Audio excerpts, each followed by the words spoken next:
Now, finding the right nursery place for your child here in the capital can be a challenging task.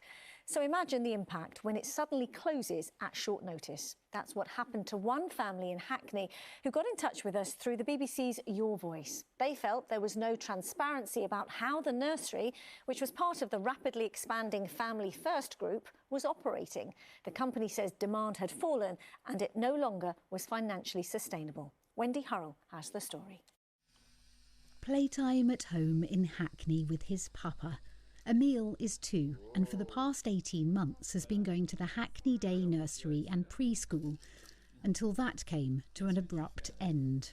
Our invoice for our payments went out on the 2nd of March and probably about sort of 4 or 5 hours later we received an email, and it was a letter ultimately telling us that they were closing for the end of the month.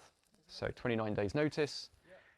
We were given an offer to resettle in one of their other nurseries, but you know, some of them were as far afield as, say, Elephant and Castle. And it really sort of goes to show just how sort of detached this whole decision-making process is from the reality of the people who consume the service. Thomas was concerned there had been little investment in the nursery grounds and not enough had been done to keep it open. He contacted us through Your Voice when he couldn't get answers. So what we've discovered is Family First Group owns 100 nurseries, roughly, might be a bit more than that now. Seems to go through an acquisition system, so they buy, you know, little nursery groups, some bigger, some smaller than others. But ultimately they're owned by a private equity firm. You invest up front early, you make back your money, you sell and get out, is the model as I've understood it. That to me is completely incompatible with healthcare of any form, early years care. When making money and being profitable, which obviously most entities need to be, but where that is your sort of sole business model, as opposed to the delivery of childcare, then that's where you're open to issues like this. Family First Group said it was a very difficult decision to close Hackney Day Nursery and Preschool, but despite significant efforts to grow occupancy and secure the nursery's long-term future, demand has continued to decline and it is no longer financially sustainable to operate. We understand this will be upsetting news and are doing everything we can to ensure the transition is handled with care and support for everyone involved. I want them to be held to account and to explain to me what operational decisions they've made that have led them to where they are. And I want them to explain why they haven't invested in the places that seem so obvious to invest. And they may well have really good answers, but we don't know that they've got good answers because they refuse to talk to us.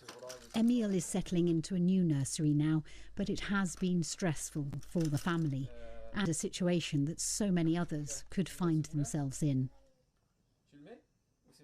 Well, let's pick up on this with Neil Leitch, the Chief Executive of the Early Years Alliance, an educational charity representing nurseries, preschools and childminders. Thank you for coming in today. I do want to widen it out in a moment, but first to the point that we heard Thomas say there, who got in touch with us. How does a parent go about holding a nursery or someone to account when something like this happens?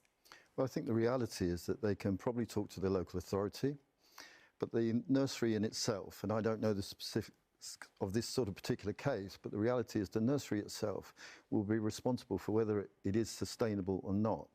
And there are different funding models, each has its place, but I would say this, that right across the sector, we are seeing more and more nurseries close their doors. So this doesn't surprise me, to be honest. And you talked about funding models briefly, because we heard there that, you know, in this case, it's a private equity run. You know, is that a common model in the capital, and are they more vulnerable? I wouldn't say it's a common model, and whatever the funding model is, this should be about the child. The child should be right at the centre of all of this. And so we would never, frankly, endorse anybody that puts basically profits before what's in the best interest of children and their families. Funding models, as I say, vary, but we do know there is a massive shortfall in terms of what providers get at the moment. Yeah, and talking about that shortfall, parents have reported to us before about the difficulty in finding places, and finding alternative nurseries is a struggle. And they tell us that in some areas in London feel like deserts when it comes to that. Why is that? Well, basically speaking, because operators can't afford to operate in those areas. We're a charity. We ourselves operate 29 settings exclusively in areas of deprivation. This time 6 years ago, we operated 132. We don't have to account for shareholders, private equity. If it breaks even, frankly, it's about as good as it gets. We can't make it pay, so we're closing settings. And that's the same for anybody who's operating basically across London. I find it interesting that you can, coming into the office this morning, I'm walking past a car park.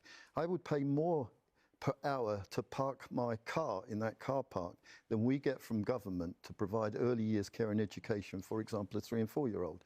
There's something fundamentally flawed here. Before we leave you, for parents and guardians watching, what helpful information can you share? Things that they should be aware of when choosing a nursery for their child, because this could happen to any parent here in the capital. Of course, first thing is quality. Look at the quality of that particular setting. But they can also turn to their local authority, who has a statutory obligation to make sure there's sufficiency, and they should be able to assist. OK. Neil Leitch, thank you so much for your time with us today here on BBC London. Really appreciate it. Thank you. Thank you.